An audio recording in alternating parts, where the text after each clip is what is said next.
Today, let's talk about the basic gameplay of Ever Island. The first is the wallet function. Click on the avatar in the upper left corner, which will show the number of 4 resource tokens your wallet now has, as well as the number of NFT farmers. Then the following is the deposit, which can import these 4 resource tokens into the game from the wallet. You can draw the card once. Then every time the minimum guarantee is an ordinary farmer. Farmers are divided into 4 categories: loggers, quarrymen, chefs, and gold miners. There is a 20% chance that super farmers can be drawn out. Super farmers get higher resource tokens per hour than ordinary farmers. Then talk about the specific play of the farmer. Here you can see that there is a mark of S and N in the upper right corner of each card. S represents super farmers and N represents ordinary farmers. Super quarrymen can get 5 stones per hour, while ordinary quarrymen can only get 4 stones per hour. Above is the energy bar. Now it consumes 2 points of energy per hour. When the energy is 0, farmers will easily enter a state of rest. Energy can be supplemented by green, and every 2 greens can be supplemented with 2 energy. This is the feeding function. It adds 13. Now click feeding, and then directly add 2 points.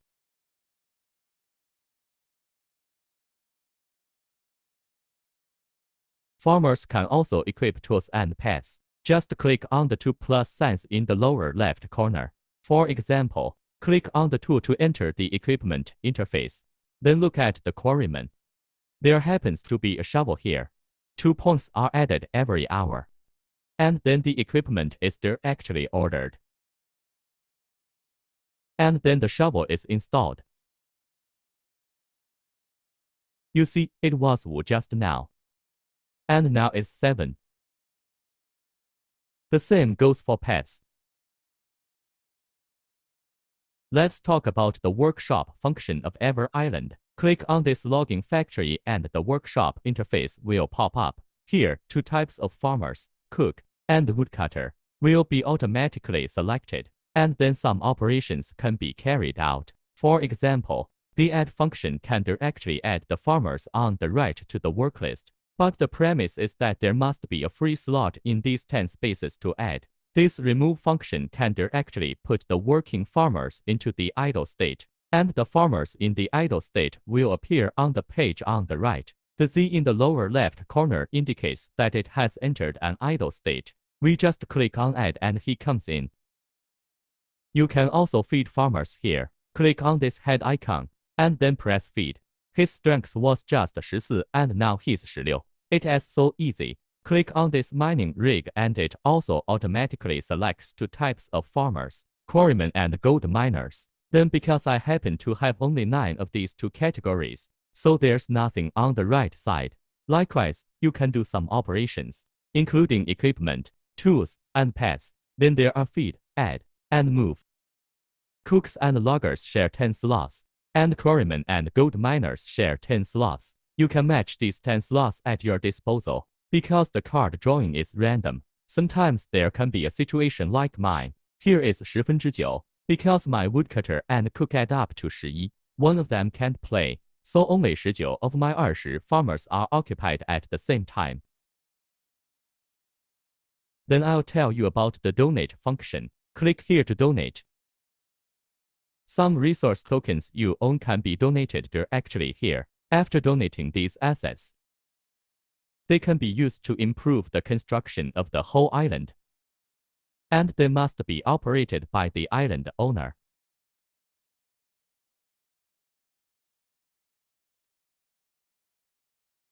Then talk about this treasure. The treasure can extract tools, pets, and food.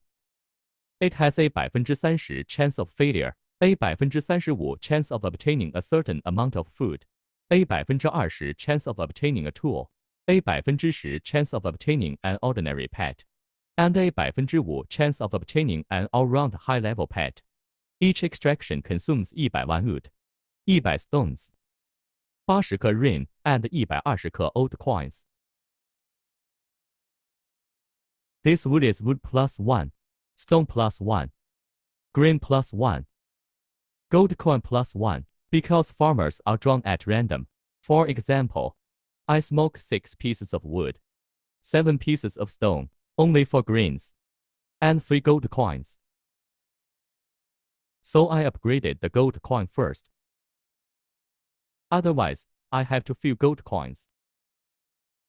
So the 4 resources are unbalanced and not conducive to development. If you are sure to smoke all 4 kinds of food cards first, because all farmers need to consume food for their work. Specifically, you can decide according to your own card drawing situation. Finally, you can raise whatever you like.